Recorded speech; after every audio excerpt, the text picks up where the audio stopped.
Hello दोस्तों, आज हम पढ़ेंगे पृथ्वी की सापेक्ष गति।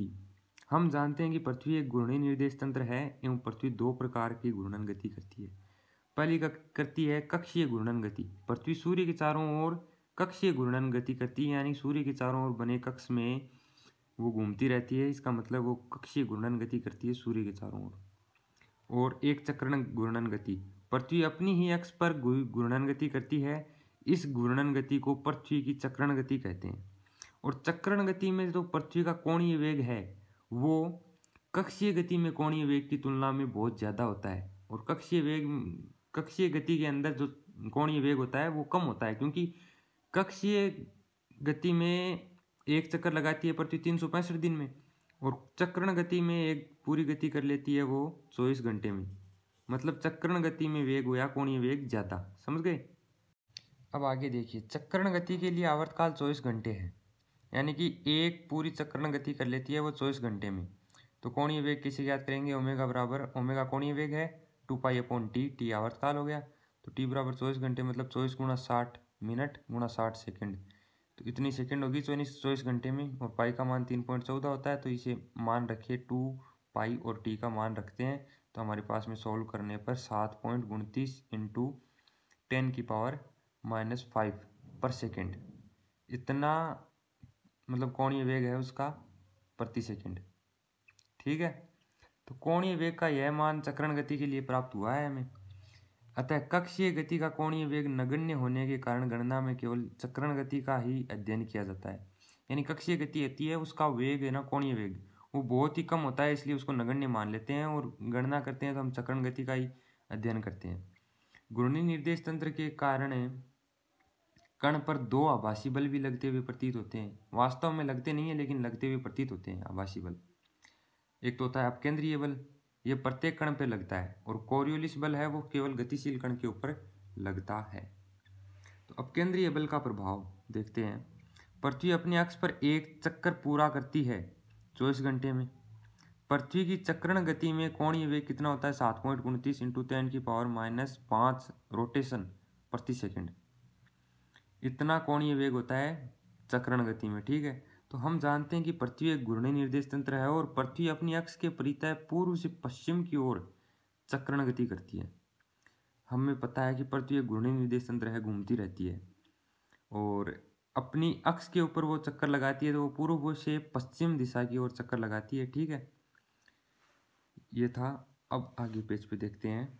यहाँ देखिए, माना बिंदु P पृथ्वी की लैम्ब्डा अक्षांश पर स्थित है और लैम्ब्डा अक्षांश P को पृथ्वी के केंद्र O से मिलाने वाला त्रिज्य सदिश, ये पृथ्वी के केंद्र O है, इसको P से, ये P है यहाँ पे, इसको P से मिलाने वाला ये त्रिज्य सदिश है ना, ये है लैम्ब्डा अक्षांश।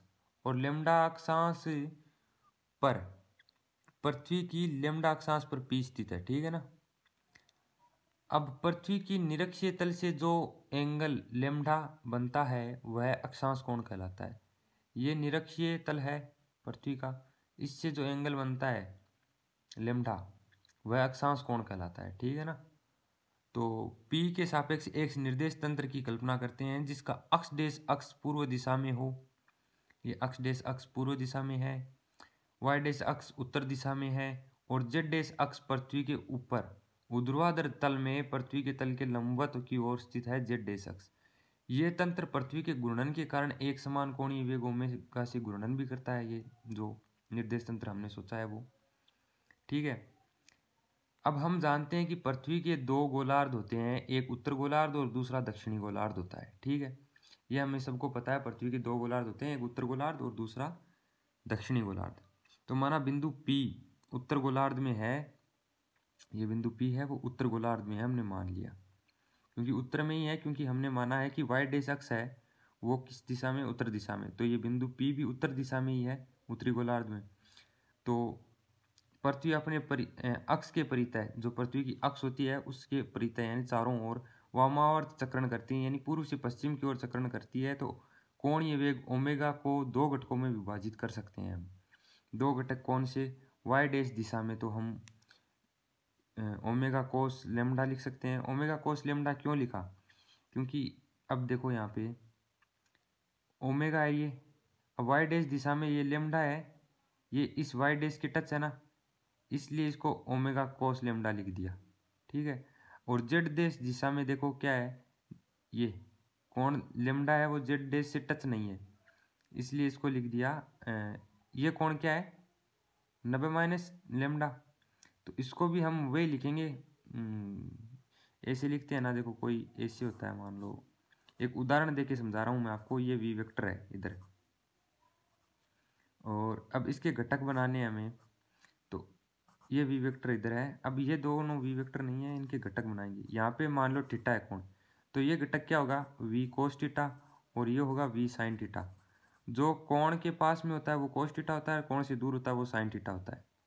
ठीक है, तो ये कोण के पास में था वाई डैश वाला घटक, तो ये ओमेगा कोस लेमडा हो गया, और ये जो जेड डैश वाला घटक है वो कोण से दूर था, इसलिए इसे कह दिया हमने ओमेगा साइन लेमडा। ठीक है, ओमेगा बराबर क्या हो जाएगा, जे केप वाई का जो एकांक सदिश होता है वो क्या होता है जे केप ओमेगा कोस lambda plus K cap omega sine lambda. इसी समीकरण नंबर 1 दे देते हैं। ठीक है, अब क्योंकि कण P स्थिर है तो कोरियोलिस बल तो जीरो होगा, क्योंकि कोरियोलिस बल होता है वो केवल गतिशील कणों के ऊपर लगता है, लेकिन अपकेंद्रीय बल होगा minus M omega square omega vector cross R vector, ये होगा अपकेंद्रीय बल। ये हम पीछे के डेरिवेशन में कर चुके हैं। ठीक है, तो यदि कण P पर वास्तविक गुरुत्वीय त्वरण G और आभासी गुरुत्वीय त्वरण G लेमडा हो तो ए डैश वेक्टर बराबर A vector minus 2 omega vector cross V dash vector minus omega vector cross V omega vector cross R dash vector.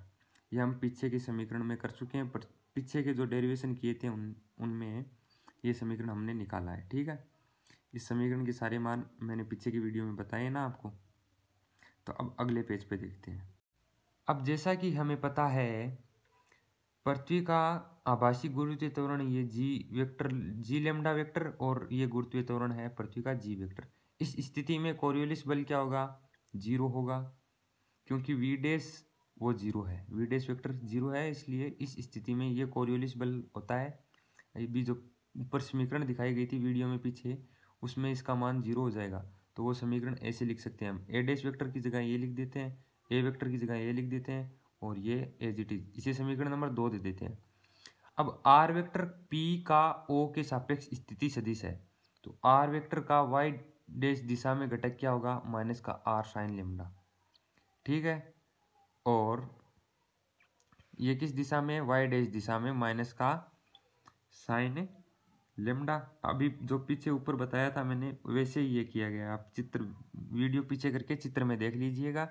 जो मैं चलो दिखाई देता हूँ आपको, ये देखो ये आर वेक्टर है, और ये लेमडा ये कोण के पास नहीं है ना, ये लेमडा कोण है ना, तो वाई डैश कोण के पास नहीं है, और है ये किस दिशा में विपरीत दिशा में है, वो तो ऐसे था, अब ये क्या है ऐसे, ऐसे तो माइनस का चिन्ह और आर माइनस का चिन्ह आर साइन लेमडा लिख दिया, और कौन सी दिशा में जेड डैश दिशा में, जेड डैश दिशा के अंदर क्या होगा, जेड डैश दिशा तो ऊपर की ओर है, वो तो वैसे ही होगी जैसे थी, तो आर कोस लेमडा होगी, क्योंकि ये ऊपर की ओर है, ये इस तरफ नहीं है, ये ऊपर की ओर है, लेकिन चित्र में 3D चित्र नहीं बना हुआ है इसलिए ऐसे दिखाई दे रही है।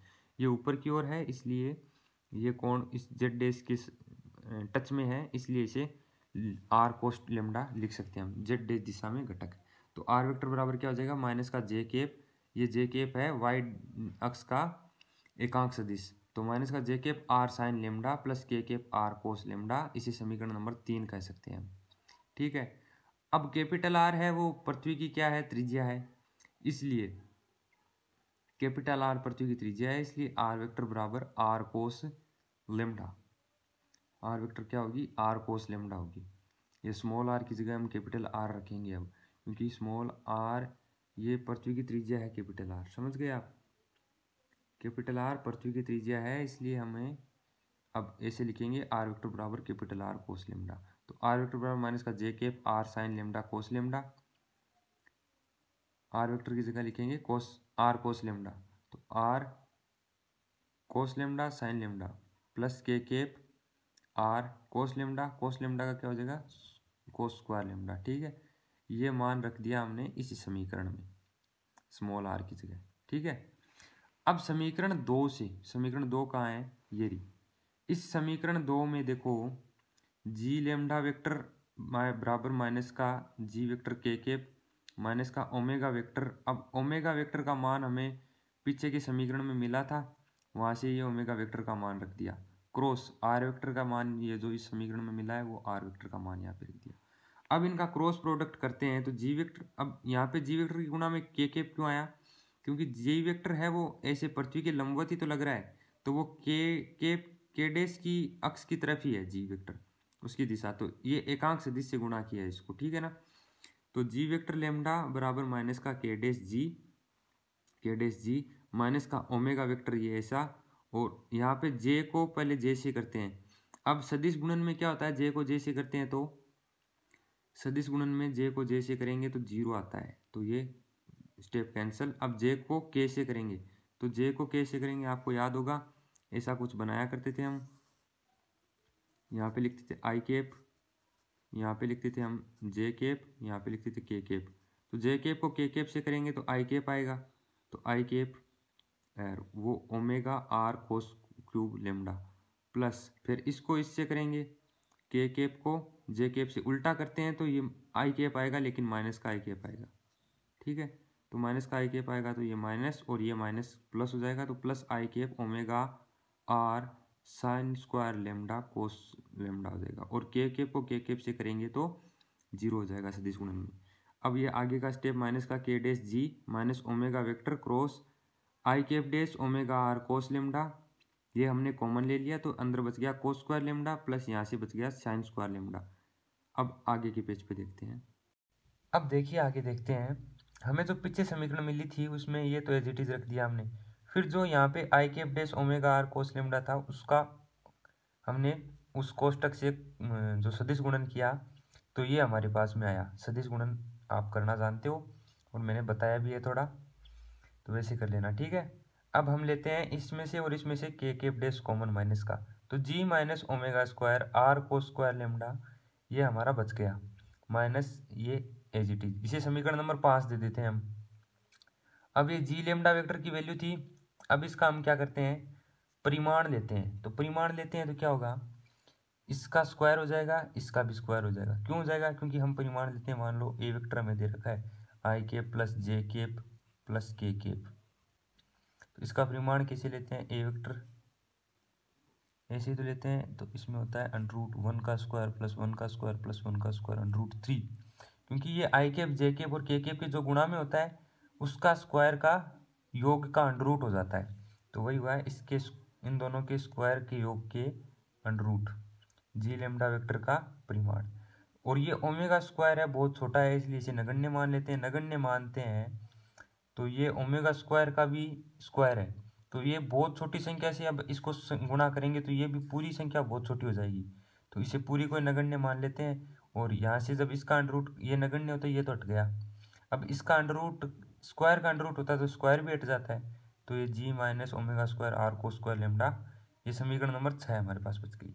इसे गुरुत्वीय त्वरण पर पड़ने वाले इफेक्ट को व्यक्त करता है, पृथ्वी के घूर्णन के कारण गुरुत्वीय त्वरण पे ये प्रभाव पड़ता है, इसको ये समीकरण नंबर 6 व्यक्त करता है। ठीक है, यदि प्रेक्षित गुरुत्वीय त्वरण जी वेक्टर लेमडा की दिशा वास्तविक गुरुत्वीय त्वरण से थीटा कोण बनाती है, तो टेन थीटा बराबर क्या हो जाएगा, टेन थीटा बराबर क्या हो जाएगा omega square R cos lambda sine lambda बट्टे G minus omega square R cos square lambda. ठीक है, ये क्यों हो जाएगा, ये ऐसे हुआ कि जब ये जी वेक्टर लेमडा इसको हम यहाँ से देखो लंब के टाइप में कुछ खींच देते हैं ना, ये 90 डिग्री के कोण पे इसको इसी मिलाते हैं तो 90 डिग्री का कोण ये बन जाता है लंब, तो ये एक समकोण त्रिभुज हुआ। अब समकोण त्रिभुज का फॉर्मूला क्या होता है, कर्ण स्क्वायर बराबर आधार स्क्वायर प्लस लंब स्क्वायर। अब आधार स्क्वायर प्लस लंब स्क्वायर करेंगे तो ये लंब स्क्वायर निकालना है हमें, तो लंब स्क्वायर बराबर क्या हो जाएगा कर्ण स्क्वायर माइनस आधार स्क्वायर। तो अब जब कर्ण की और आधार की वैल्यू रख के इस फॉर्मूले से हल करेंगे तो इसकी वैल्यू आ जाएगी हमें, तो ये लंब है ये आधार है, तो टेन थीटा बराबर क्या होता है लाल बट्टे कक्का, तो लंब बटे आधार होता है, तो ये लंब की वैल्यू ये और आधार की वैल्यू जो ऊपर भी हमने निकाली है अभी अभी ये रख दी, ठीक है। tan थीटा बराबर ये होगा। अब ये बहुत छोटा है जी से, इसलिए इसे नगण्य मान लेते हैं और जी अकेला लिख दिया। अब क्या हो जाएगा, ओमेगा स्क्वायर आर ऊपर नीचे 2 से गुणा किया तो 2 साइन लेमडा कोस लेमडा क्या होता है, साइन 2 लेमडा। इसे समीकरण नंबर 7 दे दिया, ठीक है। ये tan थीटा हो गया। अब पहली स्थिति देखते हैं, यदि लेमडा बराबर 90 डिग्री हो गया, लेमडा बराबर 90 डिग्री हो गया तो इस समीकरण में नहीं रखना है हमें, इस समीकरण में देखनी है ये स्थितियाँ। इसमें लेमडा बराबर 90 डिग्री लिखा तो कोस 90 डिग्री क्या होता है, जीरो, जीरो होता है, तो ये पूरा जीरो। तो जी लेमडा बराबर क्या हो जाएगा, अब हर बार उसी में रखेंगे, 2-3 स्थितियाँ करेंगे तो वो समीकरण आप याद रख लेना। कोस लेमडा बराबर जीरो हो जाएगा, तो जी लेमडा बराबर जी पी, ध्रुवों पर गुरुत्वीय त्वरण बराबर जी की हो जाएगा, ठीक है। और थीटा पी बराबर जीरो, ये थीटा कोण जीरो, क्योंकि जी लेमडा जी के बराबर हो जाएगा तो थीटा तो जीरो ही हो जाएगा ना। अब अगले पेज पे देखते हैं।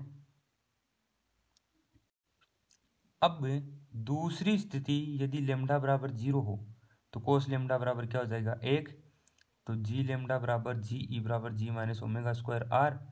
अब जी थीटा ई क्या हो जाएगा, जीरो, जी में से ओमेगा आर घटाएंगे तो ये जी में से ओमेगा आर घटाएंगे, मतलब जी लेमडा जी से थोड़ा छोटा हो गया। अब भूमध्य रेखा लेमडा बराबर जीरो पर गुरुत्वीय त्वरण पर पृथ्वी के एक घूर्णन का मैक्सिमम प्रभाव पड़ता है। लेमडा बराबर जीरो पर गुरुत्वीय त्वरण है जो, उस पर पृथ्वी के घूर्णन का अधिकतम प्रभाव पड़ता है, इस पर गुरुत्वीय त्वरण पर, क्योंकि ये बहुत कम हो गया, क्योंकि इस पर ही सबसे ज़्यादा प्रभाव पड़ता है और ये कम हो जाता है, ठीक है, घूर्णन के कारण।